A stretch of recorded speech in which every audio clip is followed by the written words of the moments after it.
We offered our neighbors a hand, and we offered the wounded our blood.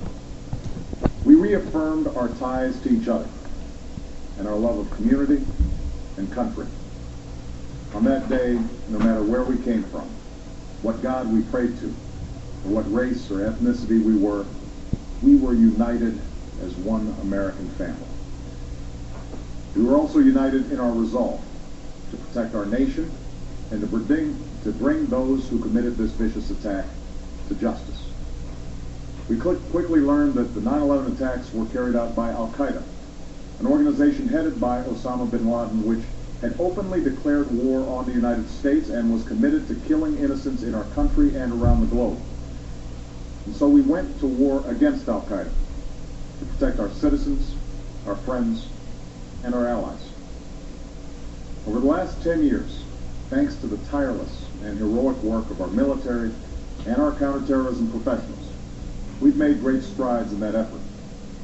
We've disrupted terrorist attacks and strengthened our homeland defense. In Afghanistan, we removed the Taliban government, which had given bin Laden and Al-Qaeda safe haven and support. And around the globe, we worked with our friends and allies to capture or kill scores of Al-Qaeda terrorists, including several who were a part of the 9/11 plot. Yet, Osama bin Laden avoided capture and escaped across the Afghan border into Pakistan. Meanwhile, Al-Qaeda continued to operate from along that border and operate through its affiliates across the world. And so shortly after taking office, I directed Leon Panetta, the director of the CIA, to make the killing or capture of bin Laden the top priority of our war against Al-Qaeda, even as we continued our broader efforts to disrupt, dismantle, and defeat his network. Then, last August, after years of painstaking work by our intelligence community, I was briefed on a possible lead to bin Laden. I wasn't certain, and it took many months to run this threat to ground. I met repeatedly with my national security team as we developed more information about the possibility that we had located bin Laden hiding within a compound deep inside Pakistan. And finally, last week, I determined that we had enough intelligence to take action and authorized an operation to get Osama bin Laden and bring him to justice. Today, at my direction, the United States launched a targeted operation against that compound in Abbottabad, Pakistan. A small team of Americans carried out the operation with extraordinary courage and capability. No Americans were harmed. They took care to avoid civilian casualties. After a firefight, they killed Osama bin Laden and took custody of his body. For over 2 decades, bin Laden has been Al-Qaeda's leader and symbol, and has continued to plot attacks against our country and our friends and allies. The death of bin Laden marks the most significant achievement to date in our nation's effort to defeat Al-Qaeda. Yet his death does not mark the end of our effort. There's no doubt that Al-Qaeda will continue to pursue attacks against us. We must, and we will, remain vigilant at home and abroad. As we do, we must also reaffirm that the United States is not and never will be at war with Islam. I've made clear, just as President Bush did shortly after 9/11, that our war is not against Islam, because bin Laden was not a Muslim leader. He was a mass murderer of Muslims. Indeed, Al-Qaeda has slaughtered scores of Muslims in many countries, including our own. So his demise should be welcomed by all who believe in peace and human dignity. Over the years, I've repeatedly made clear that we would take action within Pakistan if we knew where bin Laden was. That is what we've done. But it's important to note that our counterterrorism cooperation with Pakistan helped lead us to bin Laden and the compound where he was hiding. Indeed, bin Laden had declared war against Pakistan as well and ordered attacks against the Pakistani people. Tonight, I called President Zardari, and my team has also spoken with their Pakistani counterparts. They agree that this is a good and historic day for both of our nations. And going forward, it is essential that Pakistan continue to join us in the fight against Al-Qaeda and its affiliates. The American people did not choose this fight. It came to our shores and started with the senseless slaughter of our citizens. After nearly 10 years of service, struggle, and sacrifice, we know well the costs of war.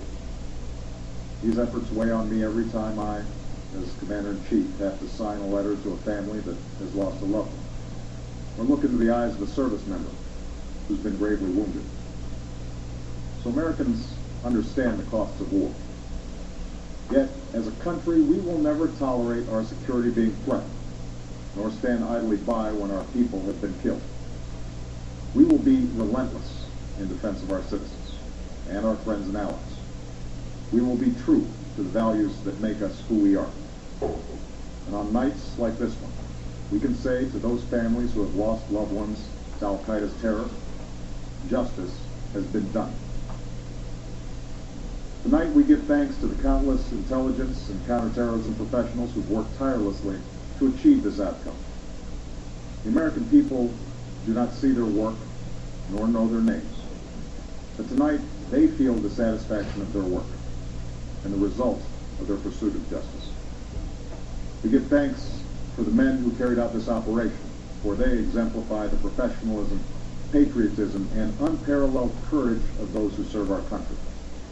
And they are part of the generation that has borne the heaviest share of the burden since that September day.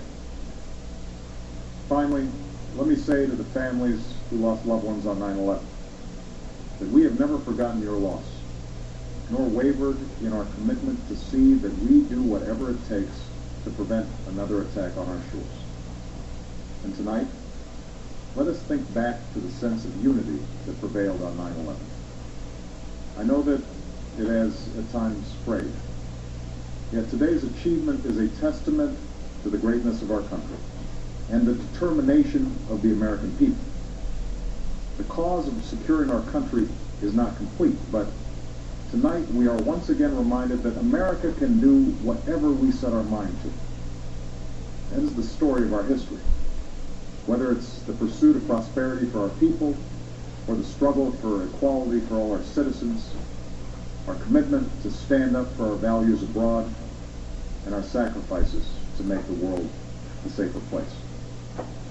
Let us remember that we can do these things not just because of wealth or power, but because of who we are.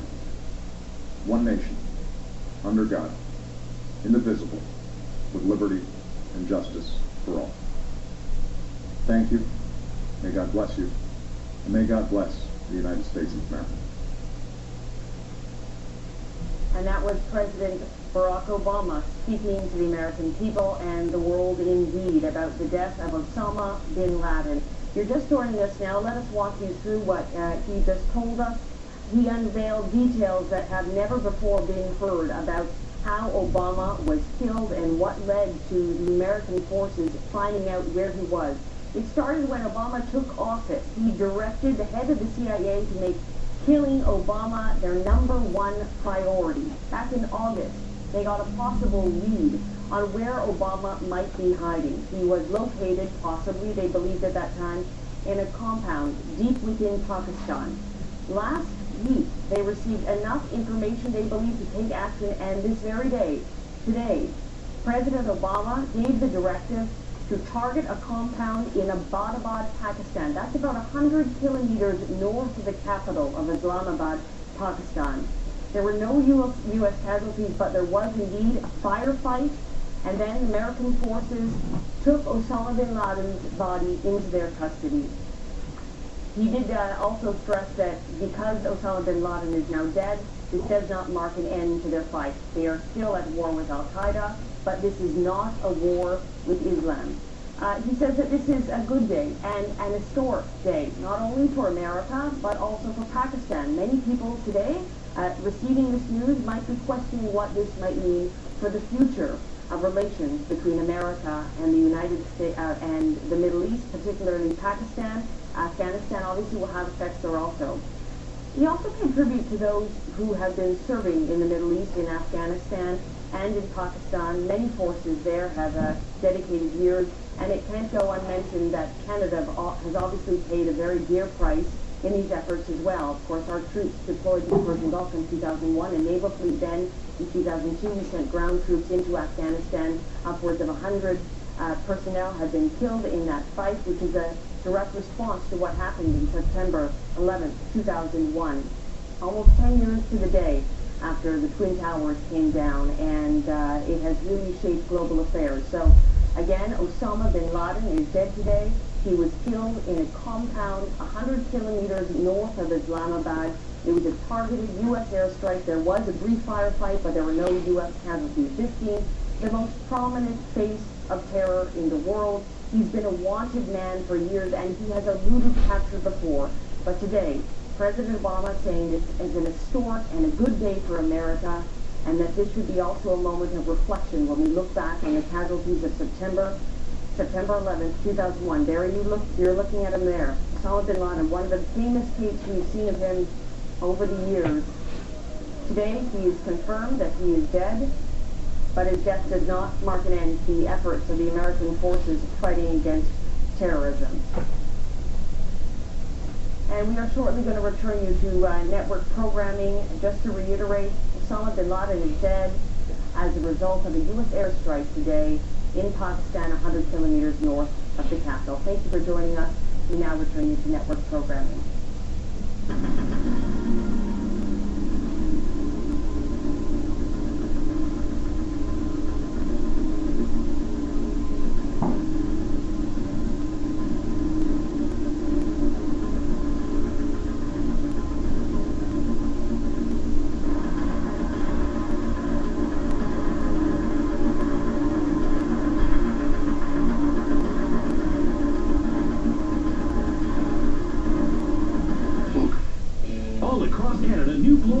More affordable. The Trans-Canada Flooring event is on with incredible savings on new flooring at End of the Roll. Your flooring, right here, right now, right price. End of the Roll. Over 50 locations nationwide to floor you.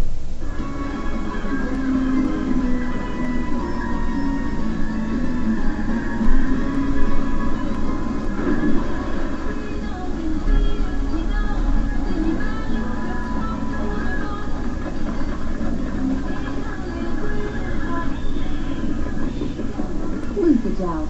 Get the hold without all the hard with Axe styling and get some hair action. The Canucks aren't the only ones who can win big. Enter at PlayNow.com for your chance to win Canucks playoff tickets. Or a seat at the World Series of Poker. Then watch The Stanley Show with Squire Barnes, brought to you by PlayNow.com, BC's online poker room. The following program contains mature